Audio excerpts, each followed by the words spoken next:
Coming up on MHS1. We get our hands on the wheels. We find out the uglier the better.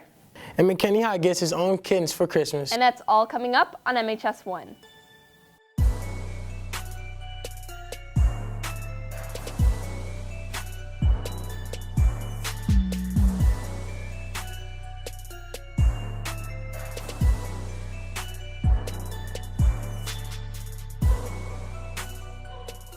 Good morning, McKinney High School. Today is Friday, December 14th, and I'm Cordrick Dunn. And I'm Allie Tauber, and you're watching MHS1. Caden Cox is progressing from school stages to the big screens. Emma Triana and Caitlin Woolshide give us more on the only sophomore in varsity theater.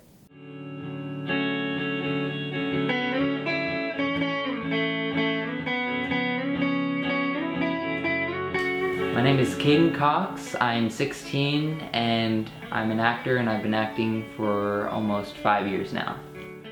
McKinney High School sophomore, Caden Cox, is an aspiring actor who discovered his newfound love for acting by being on stage and telling a story. Acting to me, I feel like it's like this really advanced way to tell a story.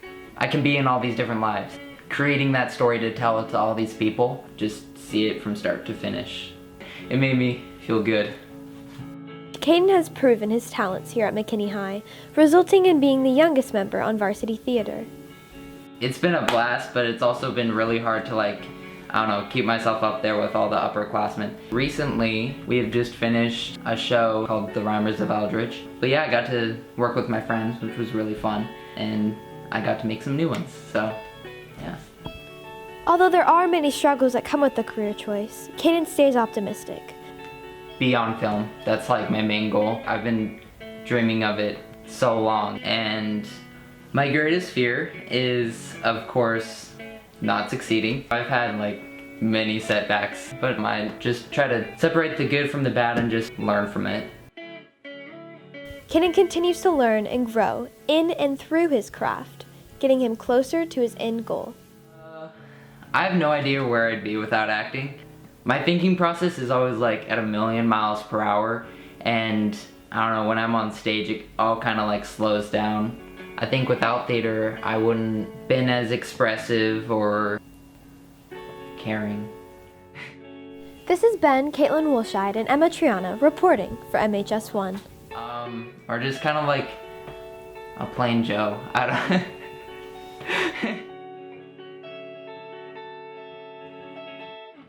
Every year, the Salvation Army bell ringers line up in front of our favorite stores. Joanne Palma, Maddie Newkirk, and Hassan Ijaz give us more on this classic holiday tradition. All around McKinney, bell ringers are ringing their holly jolly bells for the Salvation Army. My name is Ellen Berryman, and I live here in McKinney, Texas. I wanted to volunteer because I'm recently retired, and it was my way of giving back. I feel lucky that they'll come and put money in this bucket in order to help other people. When you volunteer to be a bell ringer for the Salvation Army, you help improve and save the lives of many people in the community. My name is Jack Malik. I'm in 9th grade. I'm a freshman at McKinney High School. When I first came here, AVID is what I'm in, and so each semester you have to do 10 volunteer hours. And so this was one of the ways I could do it. And it's a really good opportunity in my opinion.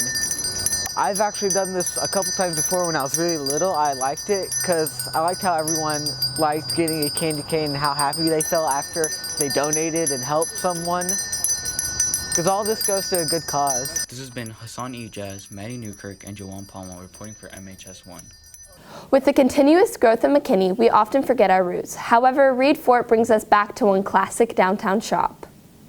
The Local Yokel is a farm-to-market shop which now is open to farm-fresh smokehouse, barbecue, and fine steaks under the name Local Yokel Bar and Grill. We asked the owner, Matt Hamilton, if he was willing to shed some light about his newly opened restaurant. Yeah, so the butcher shop was a way, Plan 1, and we're on a long ways from Plan 1. Plan 1, Plan A was to become vertically integrated, sell our own cattle. We thought we could have a butcher shop. We could sell enough meat that we could move back to Oklahoma, live on the ranch, and come down 3 days a week and run this little small butcher shop. So 8 years later, we're a long ways away from that. To start with Steak 101, so we We started the Steak 101 classes, a way to do public outreach, educate people about meat, teach people how to cook a better steak, teach people about other cuts of meat than the 3 steaks they usually buy. That led to doing dinners, which led to doing catering, which led to a barbecue trailer, which led to a restaurant. The restaurant's been good, so we're just in the early phases right now. We've only been open for 7 weeks. We're just kind of wrapping up our soft opening, so we haven't really pressed too hard to let the public know we're here too much. So we're just now starting to do press releases and really start pushing our marketing program. Over the years being in the meat business, we've worked with a lot of restaurants in their opening phases. Sometimes people tend to press on the marketing pedal a little too hard during the first 30 to 60 days, and they bring in a whole bunch of business on the front end before they get the back of house ready for that. So we wanted to work through all the kinks for 30 to 60 days and then start pushing on the gas pedal. This has been Reed Fort reporting for MHS1. One little crack led to one long story. That's right, McKinney High got its own little line. Here's Samantha Richards, Annika Newland, and I with the story. We've been gone for a week. No one has been in the school. It's 7:15 in the morning. My entire first period, I was like, all right, guys, something's fishy. I'm gonna watch the cameras. And like out of the corner of my eye, I see this something walk in front of the camera. So I back it up and I'm like, are you kidding me? I've been at McKinney High for 24 years. I've never seen anything like this. It's a cat, and it's a black cat. There is a cat in the building. She was last spotted in the downstairs flex space. So I went down there. I found her in the open flex space under an old Hutch trophy case that was there. And that's when I called in the cavalry.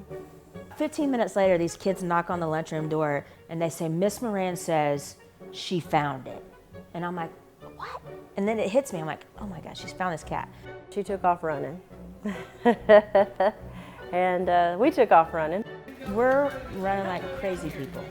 So they looked crazy. Their hair was like flying behind them and they were like darting this way and that way. She's a feral cat. She's gonna bite you, right? Miss Natasha reaches down and grabs her.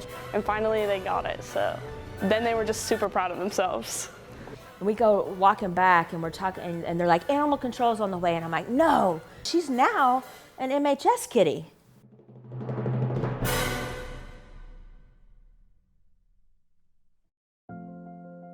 So Mater's carrying Luna, who's now Luna, and it hits me that Miss Moran loves my cat. I'm behind her going, she's taking this cat. She is taking this cat. We're not taking it to animal control.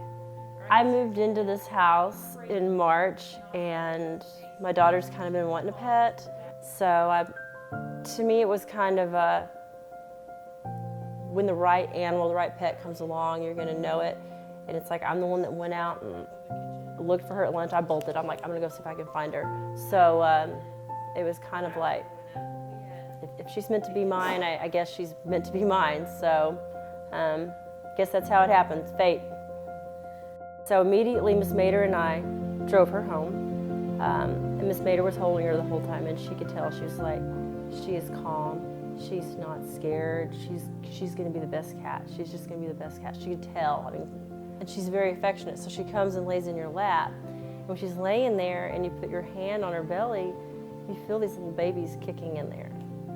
And so then you go to Google and you look it up and she's showing all those signs of being pregnant. Either that or there's some kind of alien or something in there. 4 days later, Luna gave birth to 4 healthy kittens.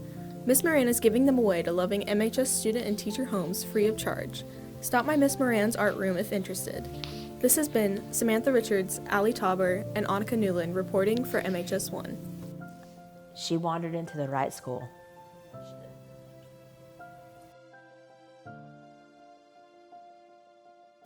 Now here's Alicia Stokes with sports. Thanks, Allie. The Lions basketball team won against Lake Highlands 90-78 with Byron Scobie scoring 52 points. The Lions will be playing at North today. The Lionettes basketball team fell 43-44 against Prosper. They'll be playing at home against Allen. Now here's Mary Beth Plaster with a girls basketball update.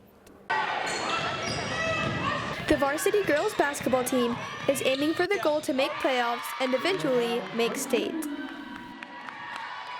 This year's been a real success so far. We've had some good lessons that we've learned. We've got a tough preseason schedule, which our district is very tough, so we've had a lot of success. I think much different than some people expected that we would be. We're definitely a different team than we were last year, but we're finding ourselves.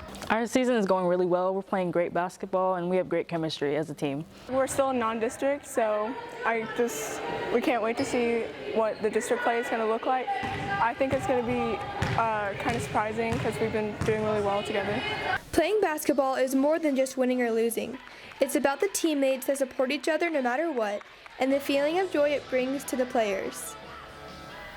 I think my favorite part about basketball is just kind of you get to feel like you're part of a family because your teammates, they're always trying to lift you up and make you feel better. It makes me feel amazing because I get to get my anger out and my aggression, which is like a good outlet. I am very close to the people on my team. I have a sister and then I have 3 of my closest friends on the team. My teammates are great. They're so enthusiastic and fun. I love their work ethic. They always give 100%. I would say we're pretty close. We all have to be because we are a team, and to be a good team, you have to know each other pretty well and work together well.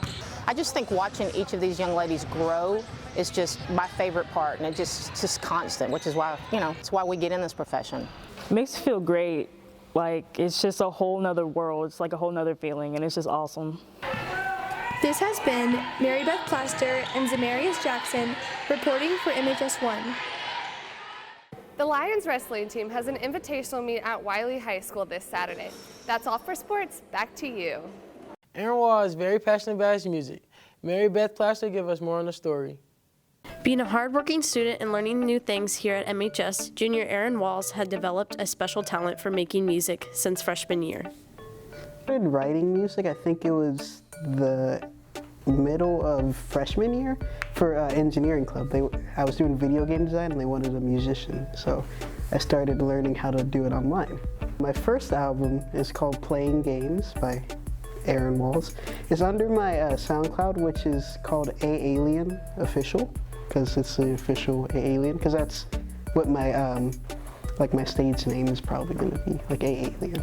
I kind of had to learn how to mix different programs and like online tools to be able to make my music more effectively. So I feel like that's like the biggest thing I had to overcome. I've always been interested in like music. Even when I was in like 6th grade, I would always listen to electronic music and stuff like that to kind of get the feel. So I probably will be some sort of music person, maybe like a video game, like music designer. I remember in engineering club there was a mentor that I had named Parker, and he did like music, just specifically music for engineering club. So he like showed me like how he does it and how it works, and it kind of helped me get like a lot better at creating music. So I'd say I'd thank him for. Right now I'm making my second album.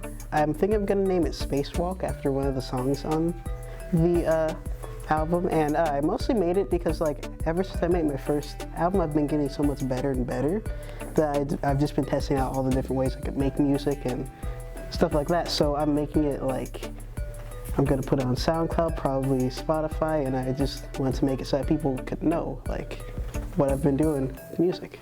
This has been Emily Hauser reporting for MHS1.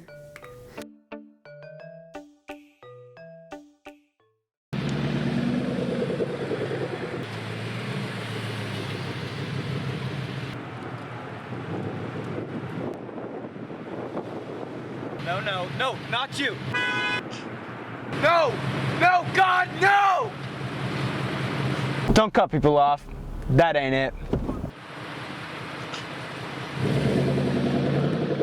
Tis the season to get ugly. Reed Fort took students head-to-head to see who can make the ugliest holiday sweater.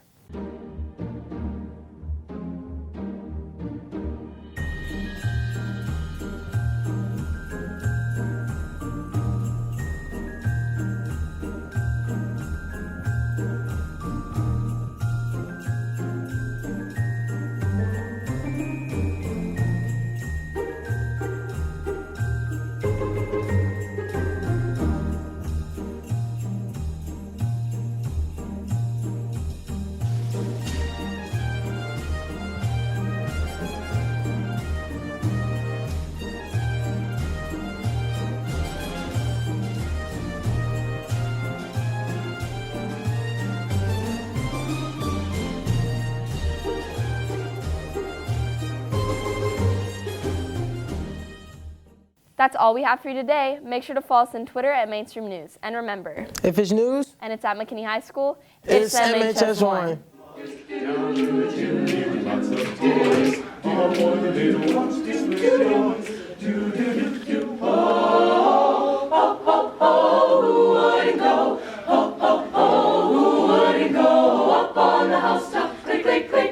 Down through the chimney, with good saints. Up on the housetop, up on the housetop, up on the housetop, is that Santa Claus? Yes, it's Santa Claus.